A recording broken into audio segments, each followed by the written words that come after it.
თბილისის საქალაქო სასამართლოში პროევროპული საპროტესტო აქციების დროს დაკავებულების ანდრო ჭიჭინაძის, ონისე ცხადაძის, გურამ მირცხულავას, ჯანო არჩაიას, ლუკა ჯაბუას, რუსლან სივაკოვის, რევას კიკნაძის, გიორგი ტერაშვილის, ვალერი თეთრაშვილის, სერგეი კუხარჩუკისა და ირაკლი ქერაშვილის საქმის განხილვა გრძელდება. 11-ვე დაკავებულს ჯგუფურ ძალადობაში მონაწილეობას ედავებიან. მათ 4-დან 6 წლამდე პატიმრობა ემუქრებათ. საქმეს მოსამართლე ნინო გალუსტაშვილი განიხილავს. ხევანდელ პროცესზე მოწმის სტატუსით საგანგებო სიტუაციების მართვის სამსახურის იურიდიული განყოფილების წარმომადგენელი თამარ ჭანტურაია. გამომძიებელი ირაკლი გველესიანი და განსაკუთრებულ დავალებათა დეპარტამენტის თანამშრომელი ნუგზარ მირიანაშვილი დაიკითხნენ. მირიანაშვილის თქმით, აქციაზე მან პიროტექნიკით დაზიანება მიიღო. სპეცრაზმელმა სხდომაზე ვერ დაასახელა პირი, რომელმაც ესროლა და ვერც საქმეში ბრალდებულის სახით დაკავებულ რომელიმე პატიმარზე მიუთითა.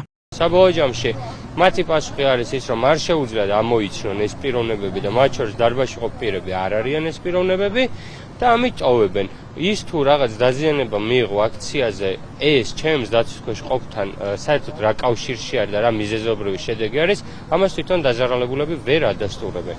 ძირითადი ხაზი ბრალდების ხარის არის ის, რომ მოყავს ადამიანები გაურკვეველი სამედიცინო დოკუმენტაციით, რომლებიც უბრალოდ მიუთითებენ, რომ მათ კონკრეტულ რიცხვში დაზიანება მიიღეს. თითოეული მათგანი, რომ ვინც მოვიდა დღემდე, აფიქსირებს, რომ მათ არც კი ჰქონიათ სურვილი იმისა, რომ გასცემოდა საქმის მასალებს.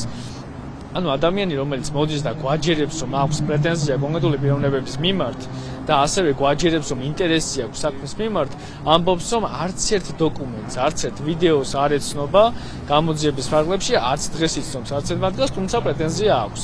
შესაბამისად, ცალსახად დღეს ერთ-ერთმა წარმომადგენელმა გედერის თანამშრომლმა ისიც თქვა, რომ აი თქვენ ახლაც ჩამერთვათო ვიდეო, მე საკუთარ თავს ვერ ამოვიცნობ, აქ როგორ შეიძლება ამ ადამიანმა ვინმე ამოიცნოს საერთოდ, როდესაც საკუთარ თავსაც ვერ ამოიცნობს.